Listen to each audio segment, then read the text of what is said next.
اعوذ باللہ من الشیطان الرجیم بسم اللہ الرحمن الرحیم۔ شاعر کہتا ہے کہ وہ معزز تھے زمانے میں صاحب قرآن ہو کر۔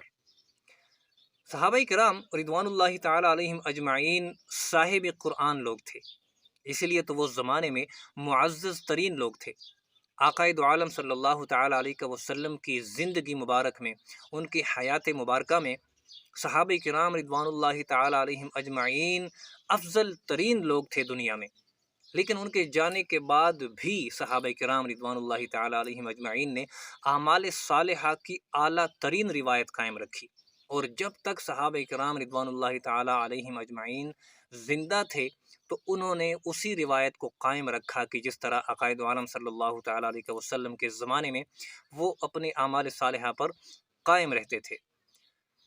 کافی زمانے تک، یعنی کہ عرصہ دراز تک اللہ تبارک و تعالیٰ نے مسلمانوں کو خلافت عطا کیے رکھی۔ کیوں؟ کہ ان کے ایک ہاتھ میں تلوار تھی اور دوسرے ہاتھ میں قرآن مجید۔ قرآن مجید جس طرح وہ انہیں حکم دیتا اسی طرح وہ حکم نافذ کرواتے، اور جو قرآن کریم کے خلاف جاتا تو وہ تلوار کا استعمال کر کے ان کی گردن اڑا دیتے۔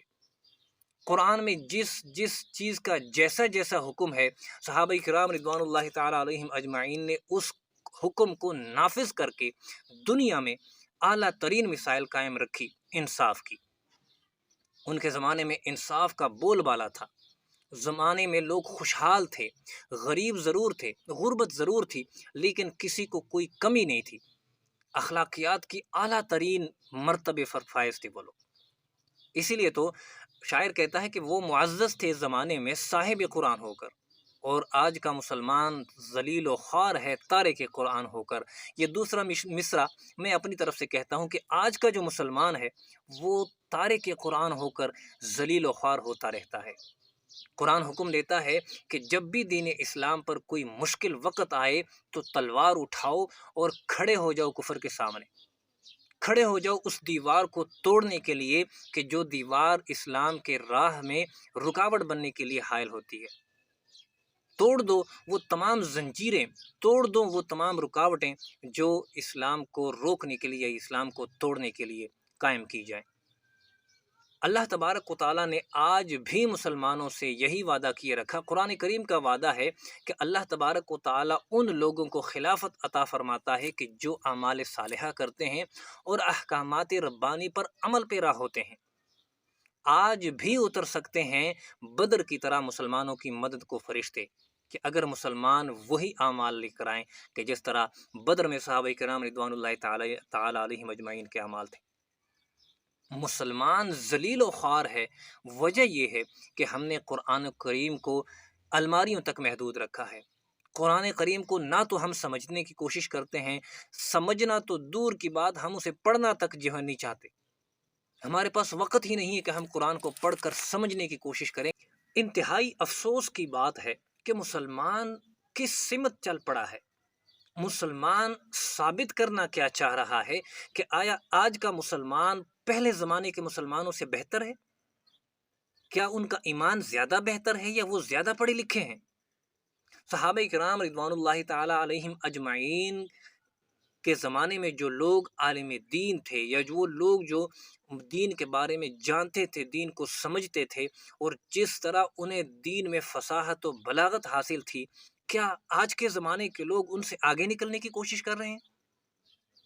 یہ ہمارے لیے مقام غور ہے۔ آج کے مسلمان کو غور کرنا چاہیے کہ ہم کس سمت چل رہے ہیں، ہمارا سمت کیا ہونا چاہیے، ہم کس مقصد کے لیے زندگی گزار رہے ہیں۔ ہمارے مسلمانوں کے پاس کوئی مقصد حیات نہیں، بس کھاؤ پیو مزے اڑاؤ اور دن رات گزارتے رہو۔ یعنی اللہ تبارک و تعالیٰ نے جو ارشاد فرمایا وما خلقت الجن والانس الا لیعبدون، کہ میں نے نہیں پیدا کیے جن اور انسان مگر اپنی عبادت کے لیے۔ معلوم یہ ہوا کہ اللہ نے انسانوں اور جنات کو صرف اور صرف اپنی عبادت کی خاطر بنایا ہے، پیدا کیا ہے۔ تو اگر مقصد ہے عبادت تو انسان کی سمت چل پڑا ہے، بڑی بڑی بلڈنگیں بنانے، بہت زیادہ مال و دولت جمع کرنے، اللہ تبارک و تعالیٰ کی بارگاہ سے دور ہونے جانے۔ یا یہ بہت ساری چیزیں جو ہمارے درمیان رائج ہو چکی ہیں، ہم دین اسلام سے دور ہوتے جا رہے ہیں، کیا اسی لیے مسلمان کی زندگی جو ہے وہ گزر رہی ہے؟ یہ واقعی ہمارے لیے مقام افسوس ہے۔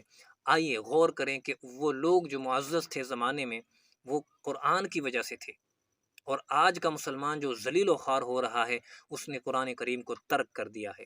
بس قرآن کریم کو پڑھو ثواب کی نیت سے اور پڑھتے جاؤ، نہ تو اس کو ہم سمجھنے کی کوشش کرتے ہیں، نہ اس کے حکم پر عمل پیرا ہونے کی کوشش کرتے ہیں۔ تو قرآن کو سمجھنا بھی ہمیں ضروری ہے، اور اس کے حکم پر عمل کرنا بھی ہمارے لیے انتہائی ضروری ہے۔ قرآن کا ایک ایک حرف اللہ کی طرف سے ہمارے لیے حکم ہے۔ نبی کریم صلی اللہ تعالیٰ علیہ وسلم نے ارشاد فرمایا کہ خیرکم من تعلم القرآن وعلم، اس کے علاوہ کوئی دوسری چیز نہیں فرمائی کہ کون کون بہترین ہے۔ واحد ایک شخص بہترین ہے کہ جو خود قرآن سیکھے اور پھر دوسرے لوگوں کو سکھائے۔ بس سیکھنا اور سکھانا، سمجھنا اور سمجھانا، اس سے بہترین بات دنیا میں اور کوئی نہیں ہو سکتی۔ تو خود بھی قرآن کو سیکھیں، سمجھیں، اس پہ عمل کریں، اور دوسروں بھی اس چیز کی ترغیب دیں۔ اللہ تبارک و تعالی ہمیں اپنے حکم پہ عمل کی توفیق عطا فرمائے، آمین۔